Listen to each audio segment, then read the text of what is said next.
Let's go to another foreign country. Let's see what this guy talking about COVID logic Michael Chaves, and this is Mad Mix in the UK has to say. Hold on, what was his name? This is Mad Mix Conspiracies. So this should be fun. Touch on it again, guys, because it's making me sick. The ridiculousness of my government's COVID logic.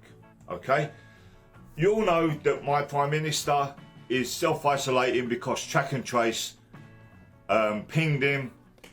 Boris Johnson. Because he was in a room with someone who tested positive for COVID-19. So he's self-isolating for 2 weeks in Downing Street. Seems he reasonable. He can still continue work. His office and his flat are both in Downing Street, so that's fine. But it's not fine, guys. It's not fine. And now, this is a motherfucker that spent some time in the hospital around May, April, something around there, when the pandemic was first, like, really getting started. I'm pretty sure that he spent like a week in the hospital, if I remember correctly. I'll tell you why it's not fine. Tell us. He supposedly had COVID-19 at the beginning of the year and was in intensive care, and it was a massive propaganda thing. And okay, almost said intensive care. I didn't know for sure. Maybe he might die, maybe he wouldn't, you know. And they used it to ramp up the fear of their pandemic. Oh, pandemic. Oh, so he's in there for 10 days. Shit. In case he caught it again off of the guy who he was in the meeting with, and in case he passes it to anyone else. Here's the thing. 55 million people have tested positive for COVID-19. And that does... First of all, I like this guy a hell of a lot better than any of the nut jobs we have here in America. If he was doing this from the US, he would be in a truck driving while he was doing this video. Doesn't mean that 55 million people have had COVID-19 or have got COVID-19, but they tested positive using their flawed test. Okay? Out of those 55 million people, 5 supposedly reinfected with COVID-19. True. So that's well over 10 million to 1, okay? Of people that have caught it twice. I laughed and sucked some hair into my mouth. Twice. They weren't all ill, they weren't all in intensive care. No, one of them tested positive and he was asymptomatic the first time he tested. Then months later, when he tested, he had cold and flu symptoms and tested positive. True. So no one who's tested positive twice has died, but there has been 5 people that have supposedly tested positive with a large period of time in between tests. Okay? So now he's just pulling this out of his ass, man. I've got like notes and shit over here. That's a lot of statistics. I can't imagine he's correct on this. Allegedly were reinfected. Now, over 10 million to 1 that Boris Johnson could get it again. Okay? That's not how statistics work, dude. Likely those odds are 10 million to 1. You wouldn't put a fiver on a horse race if the odds were 10 million to 1 again. Holy shit. You just wouldn't. Okay? Now here's the thing. Here's where their logic is flawed. But this part is even more ridiculous. Their testing is meant to tell you if you have COVID-19 or if you are infectious with COVID-19. So why doesn't our illustrious leader just have the swab stuck up his nose and then get told within 20 minutes that he's COVID negative? Or have a different swab stuck up his nose, send it away and get told 24 hours that he's COVID negative? Or have a blood sample taken, have that sent to the lab, have it analysed and then get the results in 4 or 5 days to say that he's COVID negative. And then he can go back to the business of running the country, which is what I pay him. So the brown M&M's thing, now that you brought it up, that was Van Halen, I think it was, after Eddie Van Halen died. Like it came out.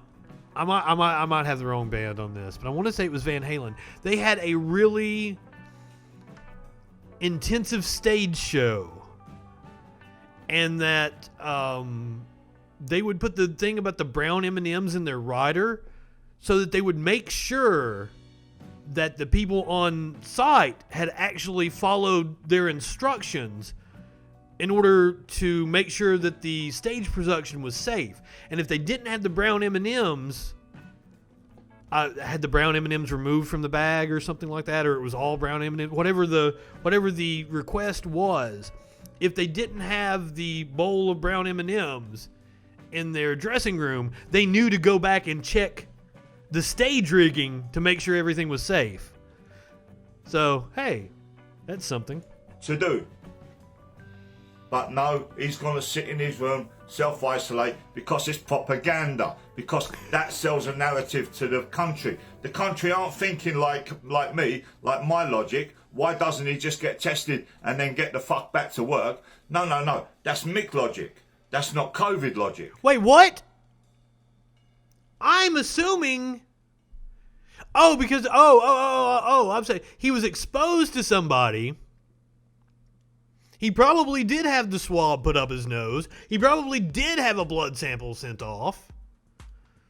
But it takes, it's something like 14 days is the incubation period. So you might still test positive up to 14 days after exposure. I think I read that in a BuzzFeed article or Consequence of Sound, something like that, not that long ago after Eddie Van Halen, because that's why I want to say it was Eddie Van Halen. That's why I want to say the band was Van Halen, because I read the article not long after Eddie Van Halen died. COVID logic is a whole new thing. They're using this self-isolation purely as propaganda. When a test would tell him within 20 minutes where... If they wanted to use it as propaganda, why wouldn't they just say he got it again? Logic, motherfucker. Occam's razor. The simplest explanation is usually the best. But that's actual logic, not your logic. Whether he's COVID positive or negative. But no, you see, it's not about that. It's about, the rules. We have to follow the rules. It doesn't matter whether we've got COVID or not. It doesn't matter if we're positive or negative. We have to stay in our houses for 2 days. Yes, because of the incubation period, he can test negative, but be asymptomatic and still carrying it and spread it to other people. Learn how viruses work. 14 days and mix with nobody. And my country are swallowing this up because the country is full of sheep. And they're driving me mad, guys. They're driving me mad. While I'm talking about their flawed test, I'll touch on this quickly. I don't know if any of you guys know. But British people are so much more polite with their bullshit. Like this guy, if he was in America, he'd be like angry, yelling at his phone and shit. I like him a lot better than our whack jobs. World's Strongest Man has just finished over in Florida. And it was cancelled from earlier in the year. But they tried to get it on. They finally managed to get it on. They got the athletes from all over the world. A lot of athletes couldn't travel there from their country. Every single athlete to travel there had to have a COVID test from his home, a 24-hour test before he even left his country. Okay, if that test come back negative, he could get on the plane. He needed the paperwork. And then they were tested again at the airport, tested when they got off the plane, tested when they arrived at the hotel. And reasonable. Tested every day at the competition. They've been there for well over a week. Yes. Now, one competitor tested positive twice in one day and negative twice in one day, and was sent home from the competition. So it was a rapid. The organisers were just following the government rule. It's that rapid test that we talked about with Elon Musk that we explained last night. Dumb fuck. He wasn't allowed to compete, although he had no symptoms. He doesn't have COVID. It's complete rubbish. But here's the thing, guys. No, he probably did have COVID. Times World's Strongest Man. That rapid test measures the amount of the viral load that you have, so you have to have a lot of it in order to actually test positive. You know, you could have looked that up. Ryan Shaw, big American dude, you may or may not know him. He tested negative from his house. He tested negative at the airport. He tested negative when he arrived. He spent the whole 2 weeks in the bubble, testing every day, doing a 24-hour overnight test and the rapid test, the same as every single athlete. The last day of competition, which is well over a week of them being in their bubble, he fails the test, and they want to send him home. He can't compete. He can't finish the final. Incubation period. For well over a week, twice a day, at least twice a day, every day for well over a week. He's tested negative, but now all of a sudden, go ask the Flaming Lips about bubbles. So he was one of the favourites for the competition. Obviously, it's a conspiracy. So they retested a rapid test, the 20-minute test. They wanted to make sure that guy didn't win. They a 24-hour test, an overnight test, where he had to stay in his room and self-isolate for that period, wasn't allowed to mix with the rest of the competitors. As it turns out, both of them tests came back negative, and he was able to continue the competition. All right, let's hear from somebody who's not a complete dumbfuck about COVID, shall we? Let's hear from the Queen. Dolly Parton was on the Today Show this morning. Turns out she donated to the Moderna, I believe. It was not the Pfizer, the Moderna vaccine that has a 95%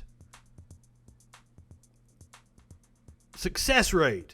It was developed at Vanderbilt University, and Dolly Parton was one of the contributors to that fund. I'm sure you've heard through the grapevine that you're trending this morning online for the Dolly Parton Research Fund's donation toward the COVID vaccine. So in the midst of all of this craziness that we're living, your dollars really are making a difference.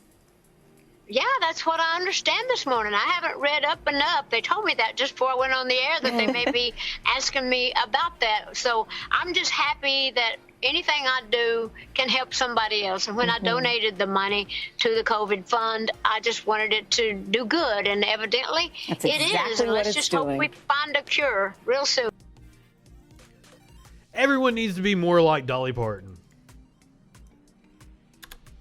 I went to college in Tennessee. I spent almost a decade living in Tennessee. Anyone from Tennessee considers Dolly Parton a goddess.